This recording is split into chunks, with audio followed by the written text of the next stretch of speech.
players. We'll start with Coach Mack. Please raise your hand and we'll get a mic to you for questions. We'll start up front with you. Coach, what did you like specifically about your running backs against Bowling Green? Well, I talked to those guys about playing violent and playing physical the entire game. And one thing that just jumps out at you and it really impressed me was the physicality and the violence they ran the football with. We knew it was going to be vertical seams there, and they did a good job of pressing that and attacking those seams when they had the opportunity to.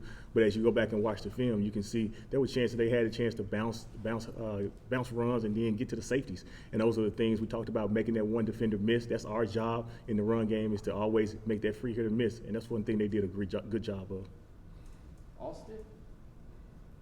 Coach Heupel said yesterday that he expects Jalen Wright to kind of bounce back this week with potentially a better look.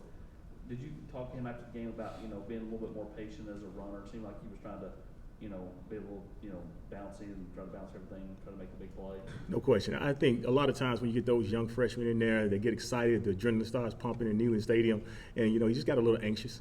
I think once the game started a little bit, he started to calm down and he started to know what his role is and some of the things that he can do. So we brought him to the sideline. We've talked extensively over the last few days, and I think you're going to see a different Jalen Wright going forward. Is that a different guy that you saw from fall camp to first game? It was, just the bright lights probably got him excited a little bit, but I think one of the main things is to calm him down a little bit more on the sideline as he came back to the sideline. So, it was a little bit uncharacteristic of the Jalen Wright that I saw all through camp, especially the back half of camp, but I think he's going to recover and be fine. Wes? Jerry, how did you feel like the pass pro went with them? I guess mainly those top two guys. Maybe there's a couple of blitzers kind of leaking through there. How did you feel like they did in that area? I think if any area that we can improve on, I think that's the number one thing as you look at the film that we can improve on. There were certain situations where our eyes were in the wrong place, or for whatever the reason we were late getting to certain people, or just let a free hitter come through. And I think as you look at it over the next couple of days, that's one thing that we constantly trying to improve on. We got to make sure that we're sound and we're doing our job and our responsibility to keep the quarterback upright. So that's one thing that we definitely got to improve on, is the protection piece. Is that a surprise or a classic first game thing? It was a little bit surprised of the person it came from. Sometimes it was coming from Jabari, and then sometimes it was coming from Tyon. So they kind of shared their role as far as some of the missed assignments. But I do think, just the game, with the speed of the game, Jabari has not played a ton of football, so the speed of the game he was trying to get used to. And also, too, with Tyon, first game ever in that environment is something that he has to get used to as well. Brent and Mike?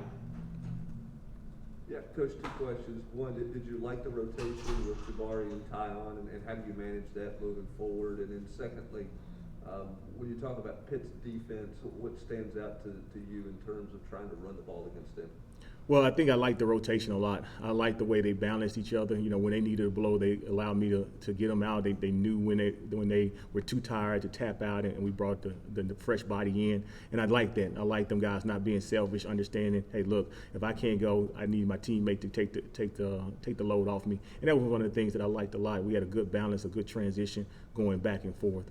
When I look at Pitt's defense, I see physicality and I see fundamentally sound. I told the guys earlier, when they're supposed to take it on with the correct shoulder, that's what they're going to do. If they're supposed to fit the gap the way they're supposed to, they're going to fit that gap. They don't miss a lot of open field tackles, which is a compliment to, you can see where they've been one of the best defenses stopping the run in the country for the last few years. And that's one of the things we're going to have to do, is our challenge for us to go out there and run the ball physical like we did last week. And then when we get a chance to get those explosive plays, those one-on-one tackles with those safeties and linebackers, we got to make somebody miss.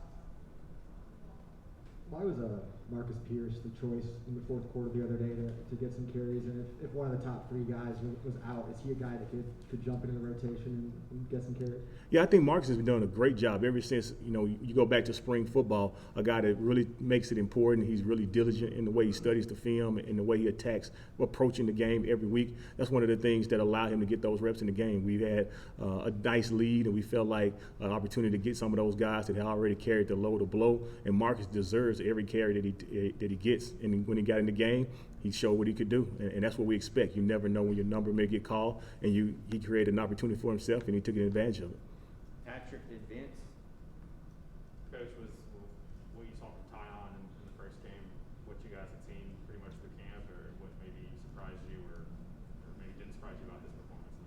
Yeah, I think the way, the violence that he ran the ball with definitely didn't surprise me. That's what we had been seeing all through camp, the way how physical he was. He had a strong lower body, and he was able to drag some piles for a few more yards, and especially yards after contact was one of the things we liked so much. One of the things that did impress me that I was kind of shocked, he was able to make some safeties miss in space, and he hasn't been able to do that a whole lot during camp for whatever the reason may be. He went out there on Thursday night, and he showed us that he does have that ability to make that open field tackler miss. Over here, Coach. In college football, when you see teams with multiple really good running backs, sometimes they'll put two on the field at one time, and sometimes they don't, and it makes you wonder why that doesn't happen. What are some of the factors in the decision-making on whether to have two of those guys on the field at the same time for you? Yeah, I think it's more about whatever the defense presents for the week. From a personnel standpoint, we know we got two really good ones. Heck, we got three good ones, to be honest with you. But we feel like it's just about whatever the defense presents to create those mismatches. Sometimes the defense of that week, it will allow us to do that. Sometimes we have some different directions that we want to go in the game plan.